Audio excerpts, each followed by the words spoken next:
అందరికీ ఎట్లున్నారు? ఇదేంద్రా ఇన్ని ఎండుమిర్చిలు తీసుకొచ్చింది, ఏం చేయబోతుంది అసలు అని అనుకుంటుర్రా మీరు?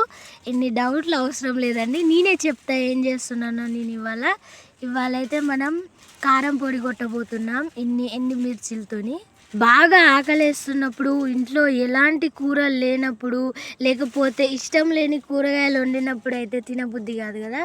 అప్పుడు ఆ సిచ్యువేషన్లో అయితే వేడి వేడి అన్నంలో ఈ కారం పొడి వేసుకొని, అందులో కొంచెం నెయ్యి లేకపోతే నూనె పోసుకొని తింటే నా సామిరంగా టేస్ట్ మాత్రం అదిరిపోతుంది.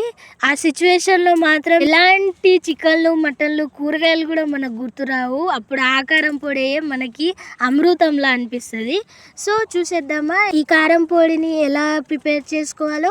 ఫస్ట్ అయితే ఎండి పచ్చిమిర్చిల్ని మంచిగా తోడుకెళ్ళి తీసేసుకోవాలి. ఈ విధానంగా అన్నిటినీ తీసేసుకోవాలి. తీసేసుకున్నాక మంచిగా ఎండలో అయితే వీటిని ఒక 15-20 మినిట్స్ వరకు మళ్ళీ ఎండబెట్టుకోవాలి. ఎందుకంటే అందులో ఉన్న కొంచెం అంత పచ్చిదనం కూడా పోతుంది ఎండుమిర్చి అయినా సరికి. ఇప్పుడు అయితే మనం తోడుకెళ్ళి తీసేసుకున్నామండి. వీటిని మనం ఒక ప్లేట్లో పెట్టి ఎండబెట్టేసుకుందాం. నెక్స్ట్గా ఇందులోకి ఏం పడుతుంది అంటే నువ్వులు పడతాయండి. తెల్ల నువ్వులు తీసుకోవాలా, నల్ల నువ్వులు తీసుకోవాలా, అవి మీ టేస్ట్ బట్టి, మీ ఇష్ట ప్రకారం బట్టి ఉంటుంది. మేమైతే నల్ల నువ్వులు వేసుకుంటాం, ఎందుకంటే మాకు అదే ఇష్టం కాబట్టి. ఆ తర్వాత ఇప్పుడు ఈ నువ్వులో కూడా కొంచెం అంత ఉష్క అదంతా ఉంటుందండి.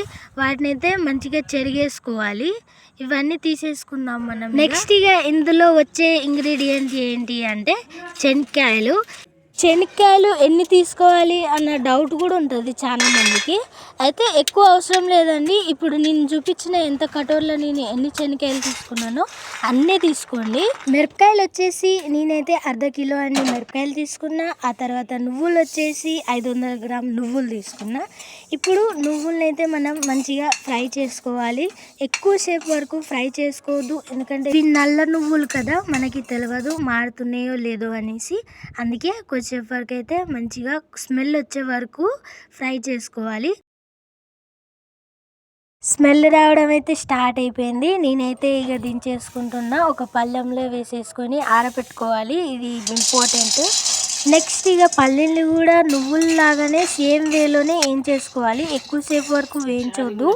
అయినాయా కాలేదా అని తెలుసుకోవడానికి ఒక పల్లి తీసుకొని నలిచేసుకోండి. పొట్టు వచ్చిందనుకోని మన పల్లీలు రెడీ అయినట్టే. వీటిని కూడా ఆరబెట్టేసుకోవాలి.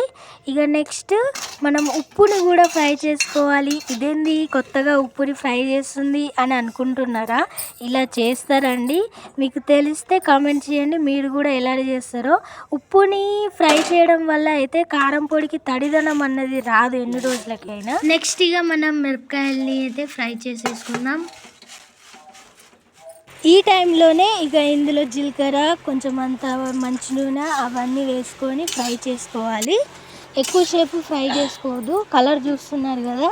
ఇక ఎండుమిర్చిల్ని అయితే తీసేసుకొని ఒక పళ్ళెంలో అయితే వేసుకోవాలి.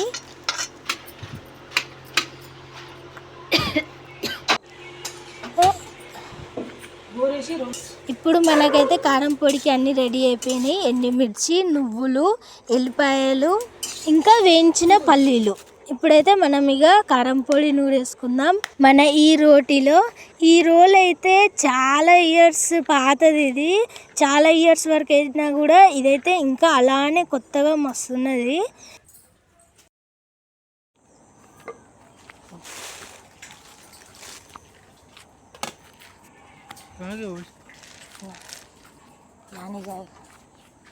ఇప్పుడైతే ఇక మనం ఫస్ట్ ఇందులో పల్లీలు వేసుకోవాలి. పల్లీలు వేసుకొని ఇక మంచిగా బాగా మెత్తగా కూడా దంచుకోవద్దు.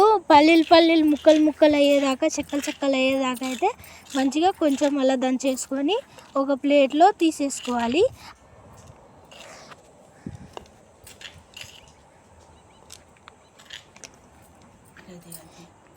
నెక్స్ట్ ఇక మనం ఎండుమిర్చిని కూడా దంచేసుకుందాము. 2 చెంచాలంత ఉప్పు వేసుకొని మంచిగా పొడిమయ్యేలాగా దంచేసుకోవాలి.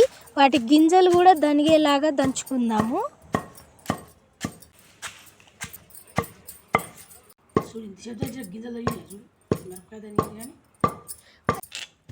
చూస్తున్నారా, పొడి అయితే అయిపోయింది ఈ విధానంగా.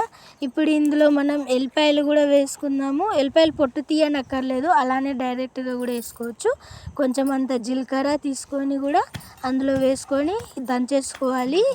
ఆ తర్వాత మళ్ళీ పల్లి పొడి ఉన్నది కదా, పల్లి పొడి, నువ్వుల పొడి, వాటిని అన్నిటినీ మిక్స్ చేసుకోవాలి మంచిగా. అప్పుడైతేనే కారం పొడికి ఇక మన టేస్ట్ వస్తుంది. మొత్తానికైతే మన కారం పొడి రెడీ అయిపోయింది. ఈ కారం పొడిని అస్సలు తడి లేని పళ్ళెంలో మనం వేసుకోవాలి. తడి ఉన్న పళ్ళెంలో వేస్తే మాత్రం కారం పొడి ఎమ్మటే ఖరాబ్ అవుతుంది. అందుకే ఇదైతే జాగ్రత్త పడండి మీరు.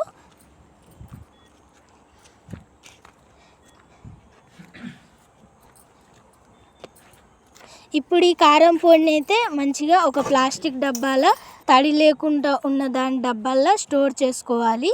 నేను ఎలా చేస్తున్నానో అలా.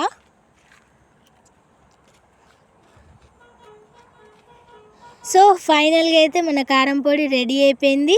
మీరు కూడా చూసారు కదా, రెసిపీ ఎలా ఉందో కమెంట్ చేయండి. నచ్చితే subscribe and like and share చేయండి. Thank you.